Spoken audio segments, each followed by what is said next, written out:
I heard whispers, soft, breathy, almost seductive, coming from the hallway at 2:07 a.m. I crept toward the living room barefoot, careful not to make the old floorboards cry. David, my husband, the man everyone in our town called Pastor David, was kneeling by the couch with the phone pressed to his ear. He said he was praying, but prayer does not usually sound like that. It was a woman's voice, quiet, sweet, almost giggling. I froze. My heart beat so loud, I thought the Lord himself could hear it. I stayed there in the dark, listening. And in that moment, right then, I knew something was not right. Something holy had been twisted. I wanted to scream, but instead, I walked backward into the shadows of our bedroom, shut the door gently, and sat on the edge of the bed in a silence that hurt. That was the first time I asked myself, who did I really marry? Before I go any further, I just want to say thank you to all of you subscribed to this channel. Your support means the world. If you are new or watching but have not subscribed yet, I want to say thank you as well, and I cannot wait for you to hit that subscribe button. It is what fuels and powers this channel to keep sharing these stories that many are too afraid to speak. Be sure to like, comment, and share your thoughts. I read them all. Now, let me take you deeper into the truth I spent years hiding. My name is Mildred. I am 38 years old. I live in Pennsylvania. And for 10 years, I was married to a man I thought was anointed by God. David was 10 years older than me. When I met him, he was already pastoring a mid-sized Baptist church just outside Pittsburgh. He was charming, full of scripture, and had the kind of voice that made people listen. When he prayed, people cried. When he preached, people stood. To the congregation, he was God's chosen shepherd. To me, he became something else entirely. At first, he was sweet, protective, even romantic in small, careful ways. But then came the little corrections. My skirts were too tight. My laughter was too loud. I should not speak during men's Bible study. It was not fitting. He said he was helping me grow as a Proverbs 31 woman. I believed him. I wanted to be a good wife, a godly woman. I silenced my doubts and told myself obedience was faith. But the more I bent, the more he twisted. And then one afternoon, while folding laundry, I saw his phone light up with a name I recognized all too well, Sister Claudine. The message said, "Can we meet again today? I miss the way you prayed over me." My hands went cold. The folded shirts fell to the floor. The world tilted. Was he seeing her? In our church? In our house? I did not say anything that night. I stared at David through dinner, watching him bless the food with the same lips that might have kissed another woman that same afternoon. My stomach churned. I could barely eat. Claudine's text kept replaying in my mind like a demonic chant. I told myself I needed proof. The next morning, while David was in the shower, I took his phone and opened the messages between him and Claudine. He had deleted most of them, but not all. One thread read, "Last night felt so right. I needed your touch. God understands our hearts." God understands our hearts? I felt the bile rise in my throat. The same man who preached about purity and fidelity was using God's name to cover his filth. When I confronted him, he barely flinched. "Do not twist things, Mildred," he said coldly. "You are being jealous and emotional. Claudine is struggling. She needs my spiritual leadership. Are you touching her too?" I asked. He slammed his palm against the kitchen counter. The sound startled me. His eyes were dark, wild. "You will not question my calling." That was the beginning of the unraveling. Church became unbearable.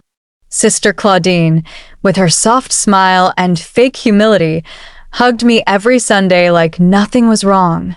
The worst part? I started noticing how the other women looked at me, pity in some eyes, suspicion in others. One afternoon, I walked into the sanctuary early and overheard two deacons whispering near the altar. Poor Mildred, one said. If she were more submissive, maybe Pastor would not wander. I left in tears. I was the one being betrayed, but I was the one being blamed. David twisted scripture like a sword. He quoted verses about wives submitting to their husbands. He said I was rebelling against God by doubting him. Every time I asked about Claudine, he deflected with sermons or accusations. He even started suggesting I was mentally unstable, that maybe I needed to fast and pray more, that I was letting the devil sow lies in my spirit. I began to doubt myself, my sanity, my worth, my faith, until my brother Marcus came to visit. Marcus has always been a straight shooter. When I told him what was happening, he looked me in the eye and said, "Mildred, God never asked you to be a punching bag for a preacher. He asked you to stand in truth. He told me to follow my instincts, to dig deeper." Later that week, I did. While looking for something in David's car, I opened the glove compartment and found it. A second phone. It buzzed in my hand. On the screen was a message from a name I had never seen before. "I love you, Pastor. When can we meet again?" I stood there, frozen in the driveway, holding my husband's secret life in my hands. The second phone unlocked without a passcode. Dozens of messages, photos, hotel receipts, love notes, not just from Claudine but from 3 other women. One of them barely looked 25. Each message shredded another layer of my soul. And yet, I felt strangely calm, as if the truth, as horrifying as it was, finally gave me permission to stop pretending. That night, I did not wait for him to lie again. I placed the phone on the dining table, faced him, and said, "Your ministry is fake. Your prayers are poison. And your God is not mine." His expression cracked, just for a second. Then he smiled. That terrifying, smug smile I had seen too many times in private. "Be careful, Mildred. Do not let your emotions ruin your reputation. You think anyone will believe you over me?" That was when I realized I had been married to a man who never feared God. He only feared losing control. The fallout came fast. I left the parsonage 2 days later with nothing but a suitcase and my mother's Bible. David spun the story immediately, told the church I was unwell, that I needed prayer and healing. Claudine cried at the altar for me, claiming I had lost my way. The betrayal ran deeper than the infidelity. I was silenced, smeared. Spiritual abuse in full disguise.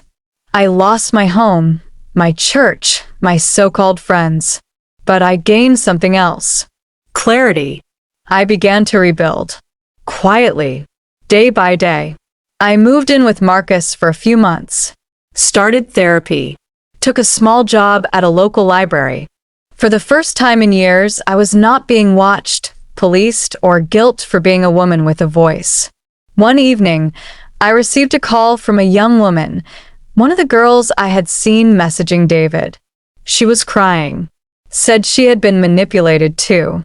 Said he told her God brought her into his life as a comfort. She thought she was special, chosen, loved. I told her the truth.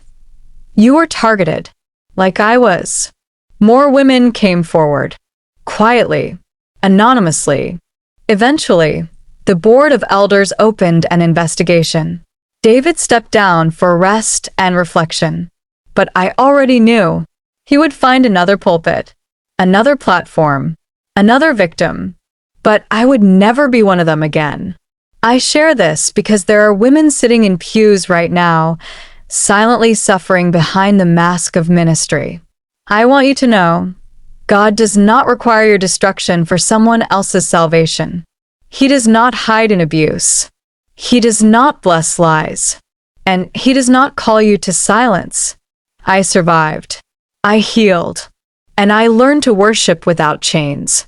If this story touched you, please like, comment your thoughts, share this story with someone who needs it, and hit that subscribe button to support this channel. Your voice matters. Your story matters. And healing is possible, even after betrayal in God's house.